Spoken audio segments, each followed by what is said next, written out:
Listen up, get ready, I'm not gonna take no more. There's a revolution, a revelation going on in my soul. Buckle up, get ready, we're not gonna sit back. Welcome back to Live from the Heartland for April 6th. That's the week of April 6th. And now I bring on our great sports analyst, the one and only Adam James. He's becoming no stranger to our regular listeners. People seem to like the information you give us and your presentation and analysis. I say hallelujah. And, this guy is actually my cousin. He grew up in Hawaii, where I just went by his high school, out of which he was recruited by Dennis Green, came to Chicago, played football at Northwestern, and that's how we got close. So hello there, cousin Adam. How you doing today? We're doing fantastic, or should I say aloha, Michael. I'm back. I do have a Rainbow Warriors t-shirt.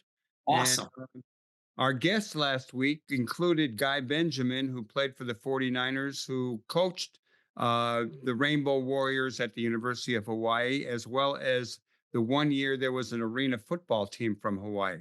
He also played behind Montana on the 49ers. Enough of the vacation talk. Lots going on in sports. Give us a little bit of hit of what you think people should know about and be paying attention to. Well, obviously, right off the bat, it's March Madness, or shall I say April awesomeness here. April now. Exactly. So March Madness is just so amazing. It just rolls right into the month of April. The men's college basketball has been great. But what's really stood out to me is this women's basketball, just how it's evolved and grown over the years. I remember it was about 15 years ago, there was a player named Ruth Riley at University of Notre Dame. And she was basically the Shaq of women's college basketball. She was absolutely amazing.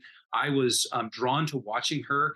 And I remember saying to a couple of my friends who are big sports fans, I go, man, have you been watching the women's college basketball tournament? It's amazing. And of course, they made fun of me. But all these years later, women's basketball has grown and grown and grown.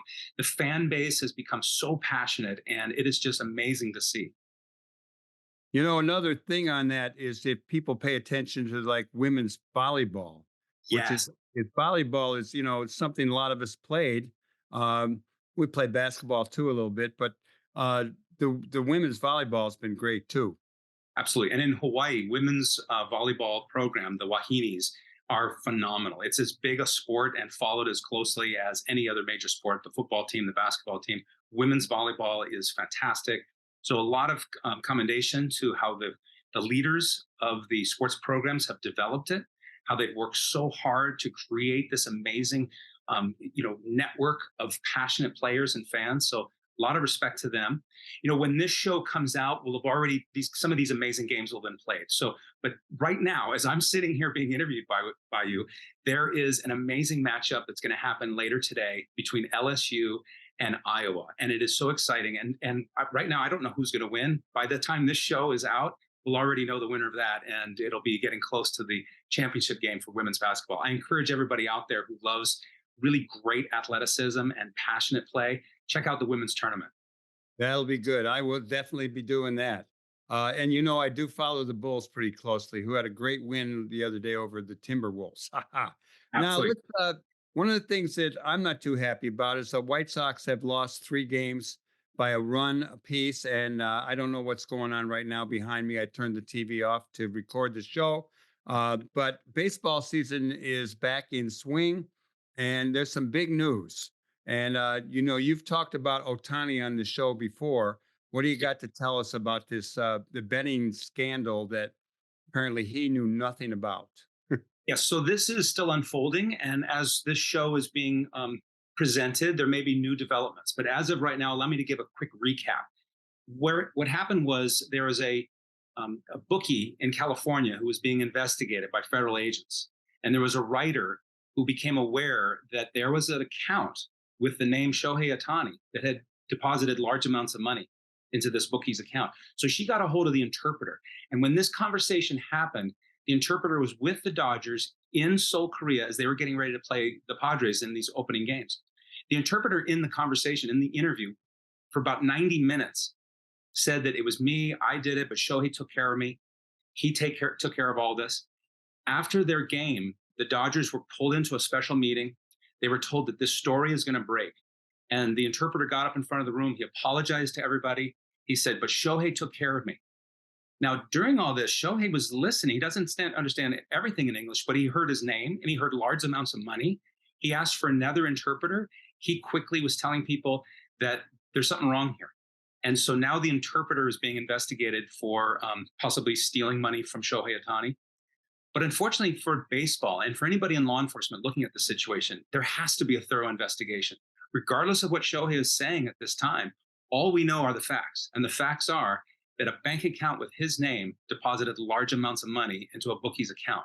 So they got to get to the bottom of it. I don't really believe that he's involved, but it's just an example of how, as sports have grown to a mega business, people involved have to be very careful. The players, the coaches, anybody around the game really needs to be aware. Well, it'll be interesting to see. I'm not so sure he didn't know more than he's saying. Uh, Correct. and, I know that not only is the IRS got an investigation going on, but also Major League Baseball. I mean, it would be a crushing blow to the sport and to certainly the Dodgers if he does get implicated. We definitely will keep everybody posted on that. Yeah. Do you have other things on sports you'd like to share? Are you getting ready for the Olympics this summer? What's going on?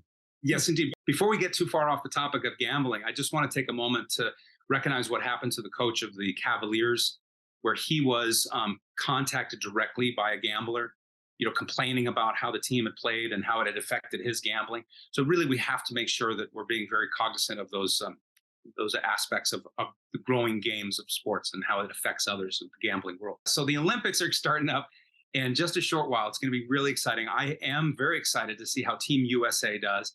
But I'm also a passionate fan of sports in general. I love watching all the athletes from various countries. Definitely rooting for the US of A, but it's always great to see the interesting stories that come out of the Olympics. I sometimes root for the Cubans, and but I do love the USA team, and I do like the international aspect of the whole thing. I like world competition. Yes. Well, I don't know what about this gambling stuff. When I watch any sports program now on my cable TV, there's just gambling ad after gambling ad. And I Yes. don't know how they keep all these things separate. Players are not allowed to gamble, certainly not on their own team.